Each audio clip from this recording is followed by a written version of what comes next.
بسم اللہ الرحمن الرحیم الحمد للہ نحمده ونستعینه ونستغفره ونؤمن به ونتوکل علیہ ونعوذ باللہ من شرور انفسنا ومن سیئات اعمالنا من يهده الله فلا مضل له ومن يضلله فلا هادي له ونشهد أن لا إله إلا الله وحده لا شريك له ونشهد أن سيدنا ومولانا ونبينا وشفيعنا وقائدنا وقدوتنا محمد صلى الله عليه وسلم. أما بعد، أعوذ بالله من الشيطان الرجيم. بسم الله الرحمن الرحيم.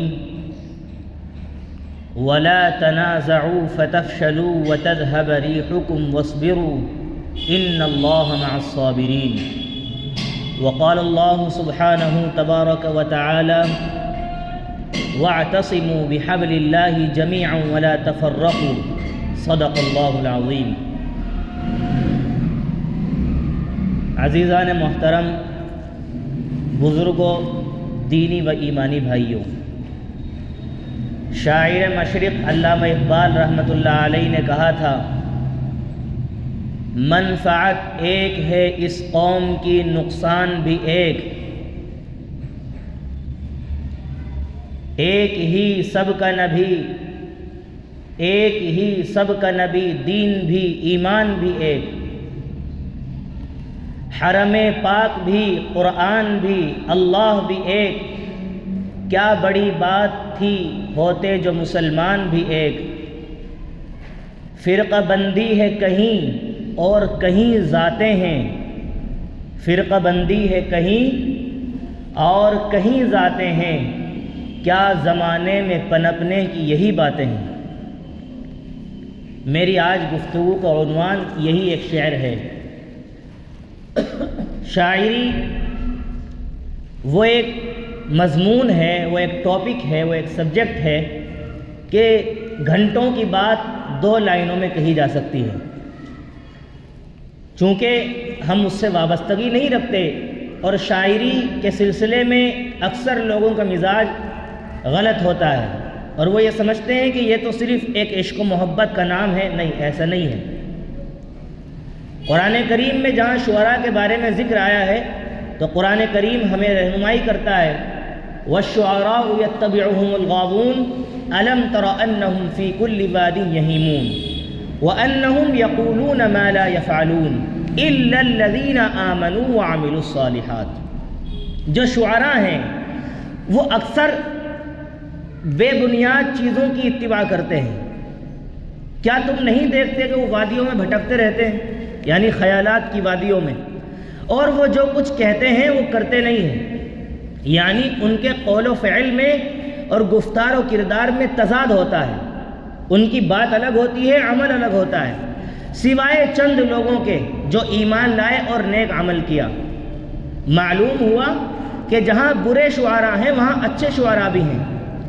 آج کل چونکہ ہم جن شاعروں کو مارکیٹ میں دیکھتے ہیں وہی نہ ان کے چہرے پر سنت نبوی ہے اور ان کے اخلاق اعمال درست نہیں، اور بس عشق و محبت کی شاعری میں وہ ڈوبے ہوتے ہیں. ان کا کوئی ویژن نہیں ہوتا، کوئی مقصد نہیں ہوتا، ان کا کوئی نصب العین نہیں ہوتا. اس وجہ سے ہم شاعری کے تعلق سے غلط فہمی کا شکار ہوتے ہیں.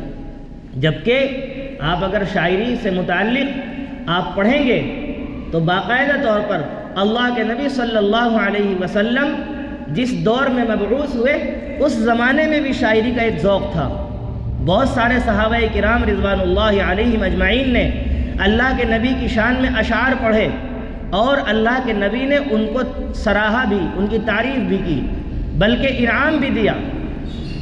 بلکہ اس سے بھی اوپر میں بڑھ کر بات کہوں، حضرت حسان بن ثابت رضی اللہ عنہ کے لیے اپنا منبر خالی کیا اور کہا کہ یہاں کھڑے ہو کر آپ جو ہے میری شان میں تعریف کے الفاظ کہیے.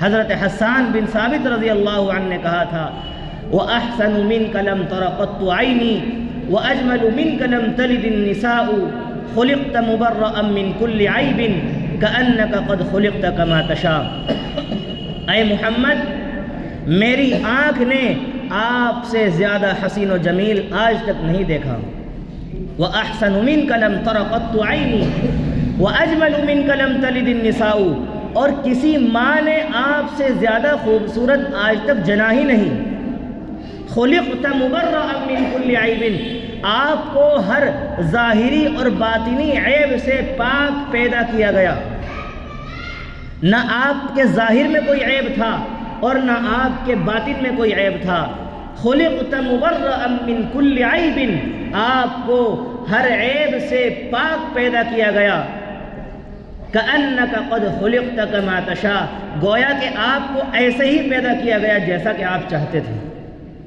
یہ حضرت حسان بن ثابت رضی اللہ عنہ کے اشعار ہیں۔ لہذا ہم شاعری کو پڑھیں، اور یہ اس کے لیے سب سے پہلے اردو بہت مضبوط ہونا ضروری ہے۔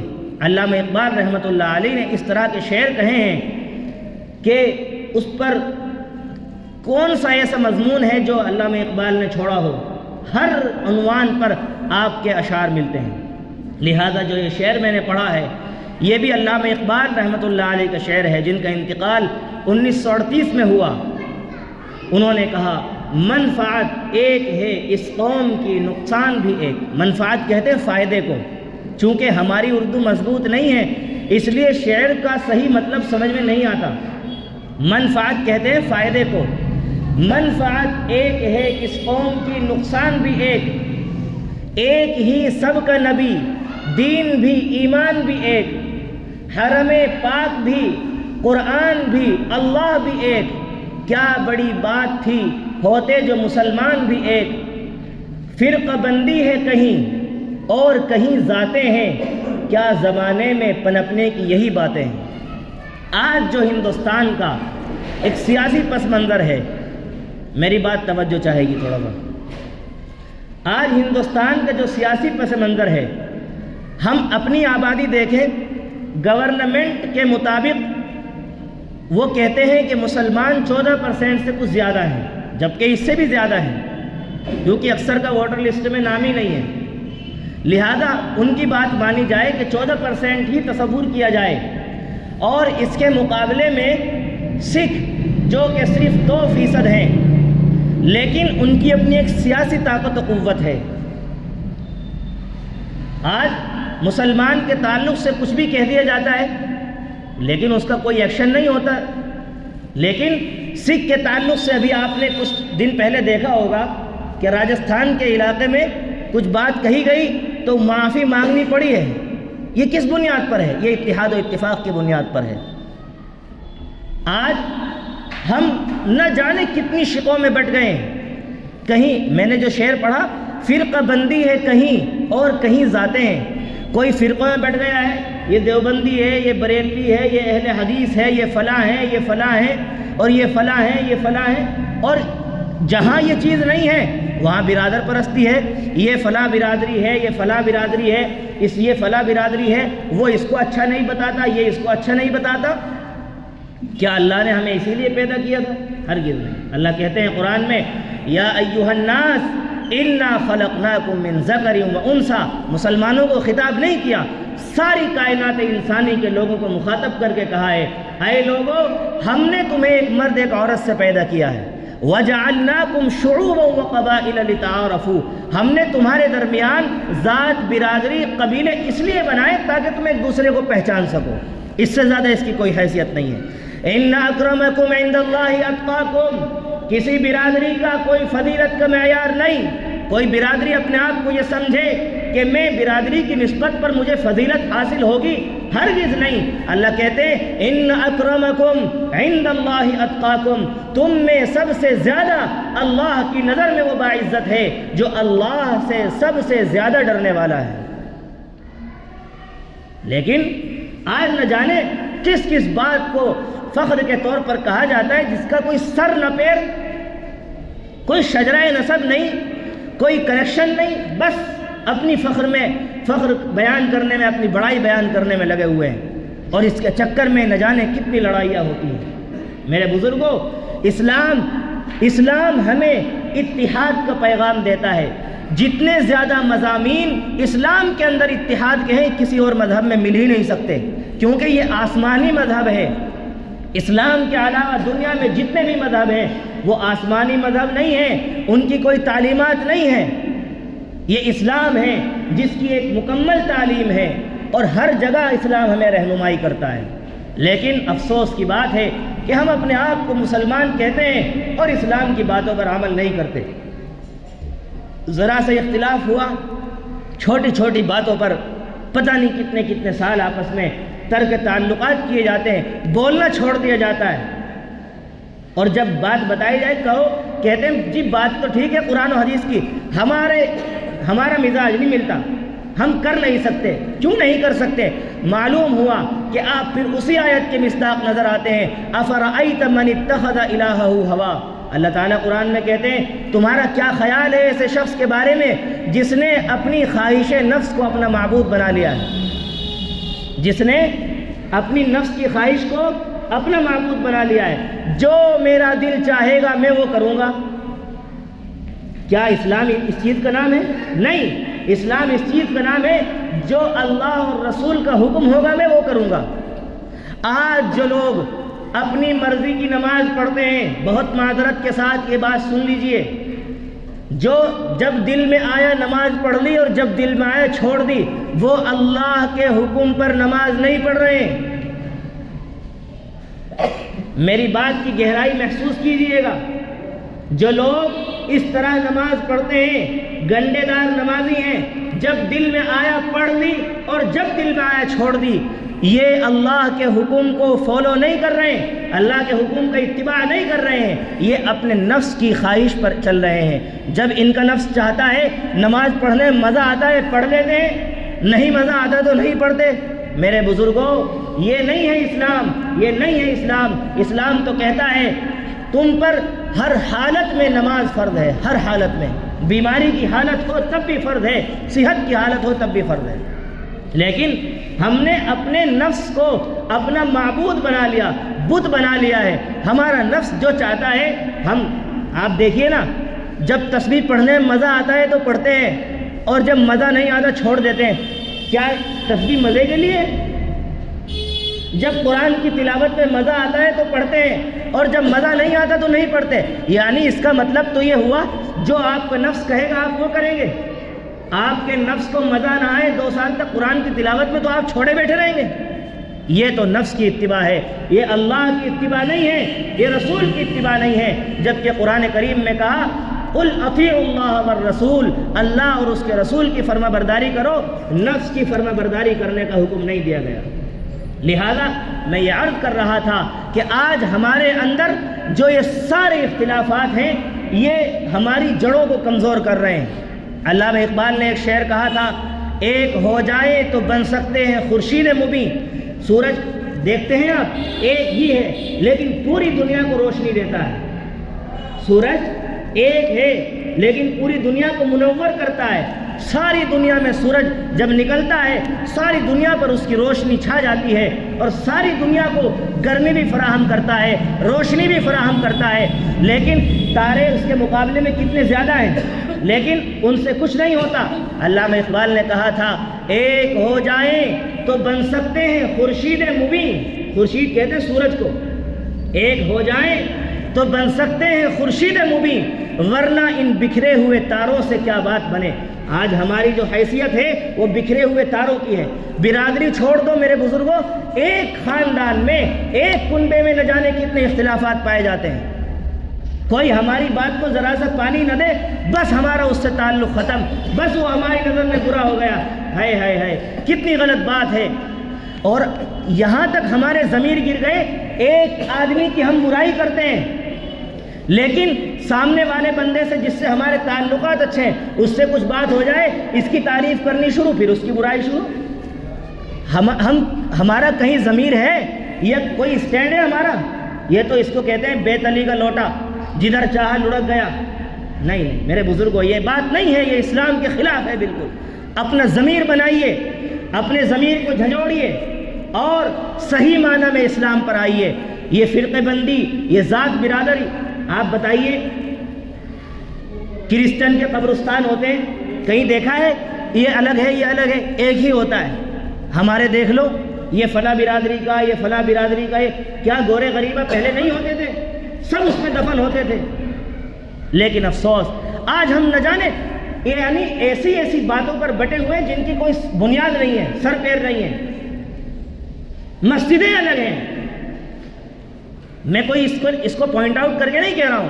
نہ جانے کوئی کسی نام سے ہے، کوئی کسی نام سے ہے، کوئی کسی نام سے ہے. جہاں جس برادری کا غلبہ ہے وہ اپنے آپ کو کہتا ہے یہ ہماری مسجد ہے. مسجد اللہ کا گھر ہے، اس کا کوئی مالک نہیں ہو سکتا. مسجد کا مالک اللہ ہے. اسی لیے مسجد نہ فروخت کی جا سکتی ہے نہ اس کو بیچا جا سکتا ہے. جو مسجد ہو گئی وہ مسجد ہے، اور جہاں ایک مرتبہ مسجد بن گئی وہ مسجد ہی کی زمین رہے گی. اس پہ کچھ بھی بنا لو وہ زمین مسجد ہی کی رہے گی. گزشتہ کل غالباً مولانا ارشد مدنی سے کسی نے سوال کیا، میڈیا والے نے، بابری مسجد کے تعلق سے. ابھی 6 دسمبر گزرا ہے تو حضرت والا نے کہا ہے ہم تو کامیاب ہیں اپنی جگہ. ٹھیک ہے، آستھا کی بنیاد پر بابری مسجد کا فیصلہ وہ رام مندر کی جگہ فیصلہ سنا دیا گیا اور ایک مذہب کو وہ دے دی گئی. لیکن سپریم کورٹ نے یہ بات کہی ہے کہ مندر توڑ کر مسجد نہیں بنائی گئی ہے. ہم تو کامیاب ہیں.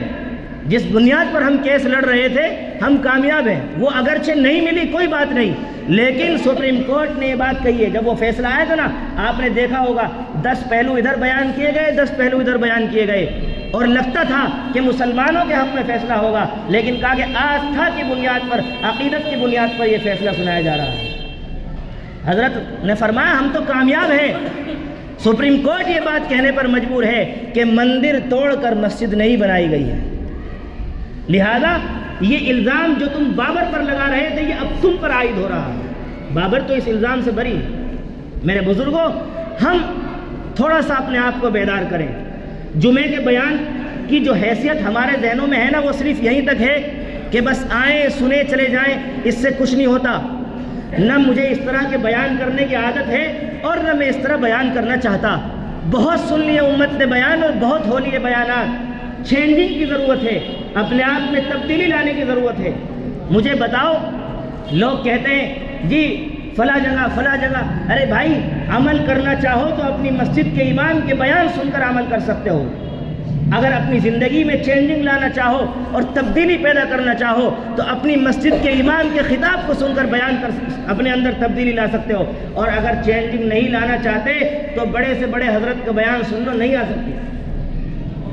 کتنے لوگ ہیں مولانا طارق جمیل صاحب کا بیان، حضرت مولانا سعد صاحب کا بیان، نہ جانے کتنے علماء کا بیان سنتے ہیں، لیکن کوئی تبدیلی ان کے اندر واقع نہیں ہوتی.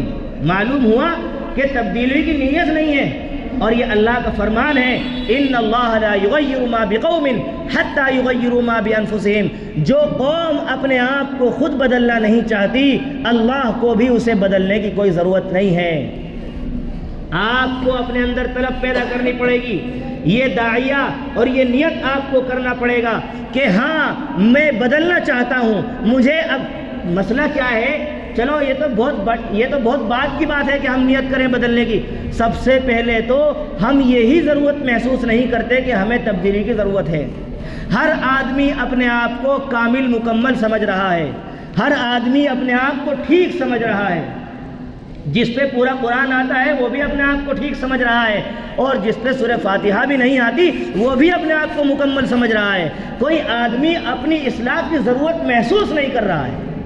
ہر آدمی اس ظلم کے اندر ہے، اس وہم و گمان میں ہے. میں ٹھیک ہوں، میری نمازیں درست ہے، میں جو کہہ رہا ہوں وہ درست ہے، میری بات درست ہے، میرا فیصلہ درست ہے، میں جو سوچتا ہوں وہ درست ہے. کچھ درست نہیں ہے، سب گڑبڑ ہے.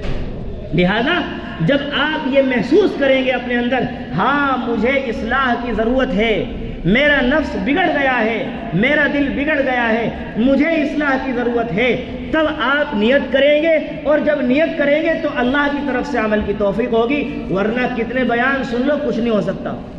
ان اللہ لا یغیر ما بقوم حتی یغیروا ما بانفسہم. خدا نے آج تک اس قوم کی حالت نہیں بدلی، نہ ہو جس کو خیال خود اپنی حالت کے بدلنے کا. اپنے اندر تبدیلی پیدا کیجئے. اور میں نے جو شعر پڑھا چونکہ بعض حضرات بعد میں آتے ہیں پھر وہ میں دہراتا ہوں، منفعت ایک ہے اس قوم کی، نقصان بھی ایک، اس قوم کا فائدہ بھی ایک ہے اور نقصان بھی ایک ہے۔ حدیث پاک میں اتنی زیادہ تو وسعت کے ساتھ اس مضمون کو بیان کیا گیا ہے، فرمایا المؤمنون کجسد واحد، مسلمان اور مومنین تو ایک جسم کی طرح ہے، اگر اس کے پاؤں میں کانٹا چبھتا ہے تو اس کی تکلیف اس کے ہاتھ میں بھی اور اس کے پورے جسم میں محسوس ہوتی ہے۔ فرمایا المؤمن للمؤمن کالبنیان یشد بعضہ بعضا، مسلمان دوسرے مسلمان کے لیے، مومن دوسرے مومن کے لیے ایک دیوار کی طرح ہے، جس طرح ایک اینٹ اور دوسری اینٹ سے مل کر دیوار تیار ہوتی ہے، اسی طرح مسلمان ہے۔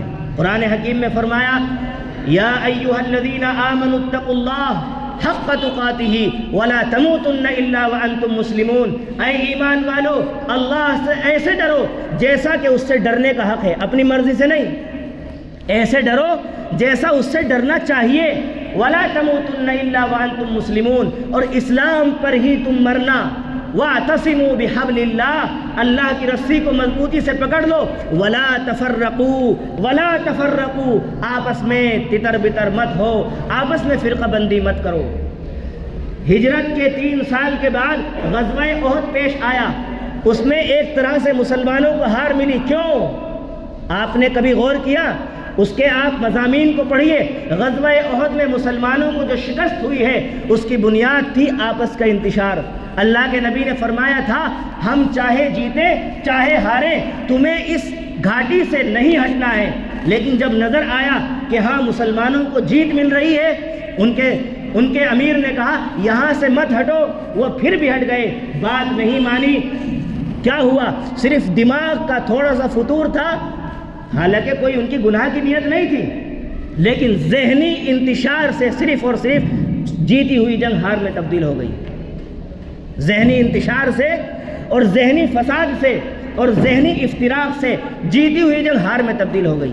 یہ تو صحابہ کرام کے ساتھ ہوا ہے، ہم پھر کہاں ہیں؟ ہمارے اندر 70 خرابیاں ہیں۔ میرے بھائیوں، میرے بزرگوں، میرے نوجوان ساتھیوں، اپنے اندر تبدیلی پیدا کیجئے، اپنے دل کو تھوڑا بڑا کرو۔ ہمارے دل تنگ ہو گئے ہیں، ہمارے دل تنگ ہو گئے ہیں، اپنے سگے رشتہ داروں سے ہمیں الرجی ہے، کوئی بات ہو جائے بس یہ برا ہے، یہ برا ہے، یہ برا ہے۔ نہیں، تھوڑا اپنے ایٹیٹیوڈ لیول کو کم کریں، اپنے دماغ کو تھوڑا نیچے لائیں، اپنے آپ کو اللہ کا بندہ بنا کر اس زمین پر رکھیں اور اپنے دل کو صاف کریں، اپنے دماغ کو تھوڑا زمین پر لائیں، آسمانوں میں اڑنا بند کریں، فضائی باتیں کرنا بند کریں، اپنے آپ کو تھوڑا سا اللہ کا بندہ بنائیں، عاجز بندہ بنائیں، جو جتنا نرم ہوتا ہے اتنا ہی زیادہ احترام کے قابل ہوتا ہے۔ وہ ڈالی ٹوٹ جاتی ہے جو جھکنا چھوڑ دیتی ہے، وہ ڈالی ٹوٹ جاتی ہے جو جھکنا چھوڑ دیتی ہے۔ اور کسی نے یوں بھی کہا ہے ذرا نم ہو تو یہ مٹی بڑی زرخیز ہے ساقی، اگر نرم زمین ہے نا تو زیادہ غلہ اگاتی ہے اور سخت ہے تو کچھ نہیں ہوتا۔ نرم بنائیے، عفو درگزر کا معاملہ اختیار کیجئے، کسی سے کوئی بات ہے صاف کر دو، درگزر کر دو، کچھ نہیں ہوتا ان باتوں سے، کچھ نہیں ہوتا۔ جب مر جاتا ہے تب بھی تو معاف کرتے ہو نا، مرنے سے پہلے ہی کیوں معاف نہیں کر دیتے؟ اپنے آپ کو درگزر کا پیکر بنائیے، دوسروں کو معاف کرنا سیکھیے۔ جب آپ دوسروں کو معاف کرنا سیکھیں گے اللہ تبارک و تعالی تمہاری غلطیوں کو معاف کرے گا۔ حدیث شریف میں آیا ہے تم زمین والوں پر رحم کرو، آسمان والا تم پر رحم کرے گا۔ لہذا میرے بھائیوں، میں جو شعر پڑھ رہا تھا، منفعت ایک ہے اس قوم کی، نقصان بھی ایک ہی سب کا نبی۔ بتاؤ تمہارا نبی الگ ہے؟ بریلویوں کا نبی الگ ہے؟ اہل حدیثوں کا نبی الگ ہے؟ نہیں، سب کا نبی ایک ہے، منفعت ایک ہے اس قوم کی، نقصان بھی ایک ہی سب کا نبی، دین بھی، ایمان بھی ایک، حرم پاک بھی، کعبہ سب کا ایک ہے نا، حرم پاک بھی، قرآن بھی، اللہ بھی ایک، سب کا ایک اللہ ہے، قرآن بھی ایک ہے، حرم پاک بھی ایک ہے، منفعت ایک ہے اس قوم کی، نقصان بھی ایک ہی سب کا نبی، دین بھی، ایمان بھی ایک، حرم پاک بھی، قرآن بھی، اللہ بھی ایک۔ کیا بڑی بات تھی ہوتے جو مسلمان بھی ایک، فرقہ بندی ہے کہیں اور کہیں ذاتیں ہیں، کیا زمانے میں پنپنے کی یہی باتیں ہیں۔ اللہ سے دعا ہے اللہ ہماری صفوں کے اندر اتحاد پیدا فرمائے، ہمارے دلوں کو یکجا فرمائے اور ہمارے تکبر کو، غرور کو دور فرمائے۔ وآخر دعوانا ان الحمد للہ رب العالمین۔